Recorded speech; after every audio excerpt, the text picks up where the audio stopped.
Tudo bem, pessoal? Olha só, o governo Trump acabou de tirar o Xandão da Lei Magnitsky. E isso é um movimento que não me surpreende nada, tá?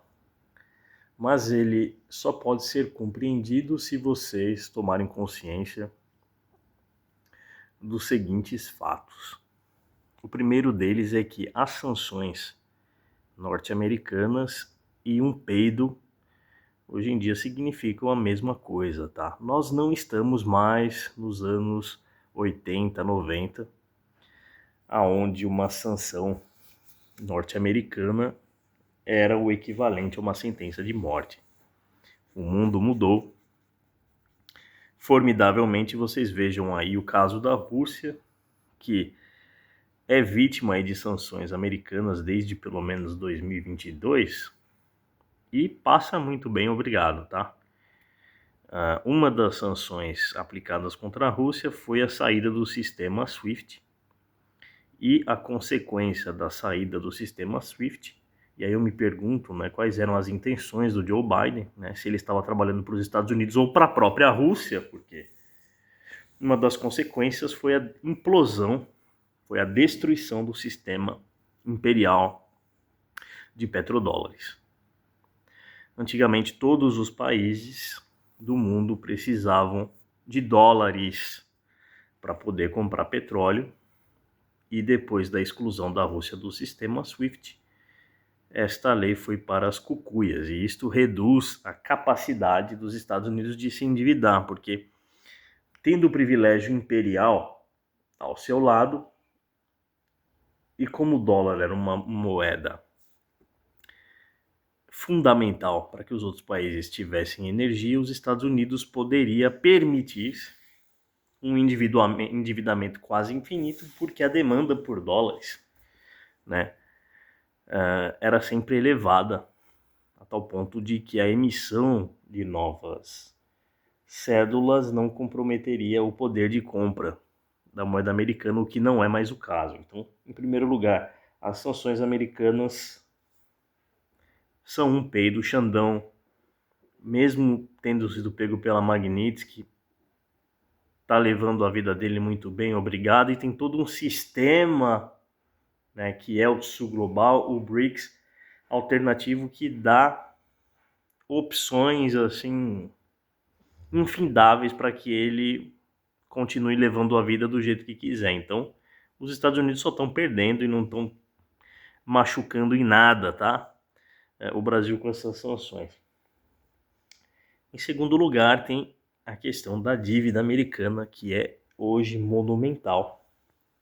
E ao contrário da dívida japonesa, que é detida essencialmente por japoneses, a dívida americana, os credores da dívida americana estão no exterior, tá?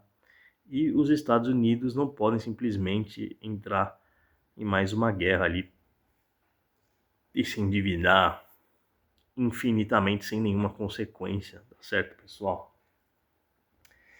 Então, esses fatos que eu mencionei provam que os Estados Unidos não são mais esse bicho papão, tá, no cenário geopolítico atual, ao contrário do que pensa uma parte da direita que ainda idealiza, né, a América como capaz de encarnar, né, esse papel aí de polícia do mundo. Não é mais o caso. O Donald Trump, ele, que não é nada bobo, já deve ter percebido que os Estados Unidos não têm toda essa potência e está tentando extrair a nação americana de dentro do Império Americano, tá certo? Então a ideia é voltar a uma espécie de doutrina Monroe, aonde os Estados Unidos se ocupa do seu próprio hemisfério, ou seja, América do Norte, América do Sul, e deixa a revelia Ásia, Europa, África, foda-se, isso não tem nada a ver conosco. E dentro do seu quintal existe um problema chamado Nicolás Maduro. Então, o estamento burocrático brasileiro, percebendo essas fragilidades, por intermédio de uma figura chamada Josley Batista, negociou com Trump muito provavelmente nesses termos, e os americanos acabaram chegando à conclusão de que lutar aí pela liberação de Bolsonaro não valeria muito a pena, tá certo, pessoal? Pode ser até que ele seja liberado, que isso tenha sido um dos termos aí da retirada do Xandão da Magnitsky, mas o fato é que o bolsonarismo enquanto corrente política no Brasil é algo totalmente inviável. E o Brasil, além de ter esta capacidade de controlar a Venezuela, porque ele tem, é dotado de comida e de terras raras. Veja bem, tanto os Estados Unidos como a Ásia precisam da comida brasileira.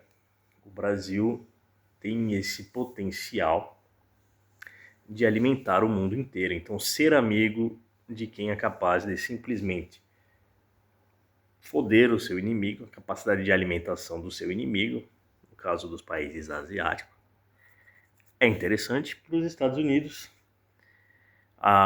As terras raras brasileiras, né, que ainda não foram exploradas também. Veja que os Estados Unidos perdeu a guerra comercial para a China. Tá, isso você não vai ver em nenhum jornal, mas de fato os Estados Unidos perdeu porque ele não tem acesso a terras raras. Veja que depois das tarifas que o Trump colocou lá para o Xi Jinping, assim que os chineses ameaçaram os americanos, dizendo que não exportariam mais terras raras, o Trump deu para trás, porque eles são 100% dependentes da China para isso, tá certo? E não ter acesso às terras raras colocaria em xeque muitas indústrias essenciais para a soberania americana, inclusive a indústria militar, tá certo? Então, o Trump deu para trás, fingiu que era amigo ali do Xi Jinping e ficou pianinho, tá, pessoal?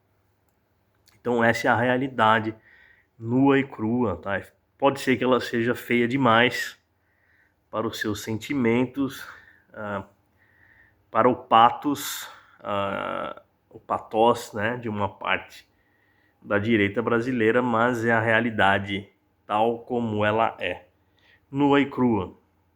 Além disso, vocês sabem que a Venezuela possui uma das maiores reservas energéticas do mundo. E se os Estados Unidos puder colocar as mãos naquilo ali, sem ter que dar um tiro e gastar, enfim,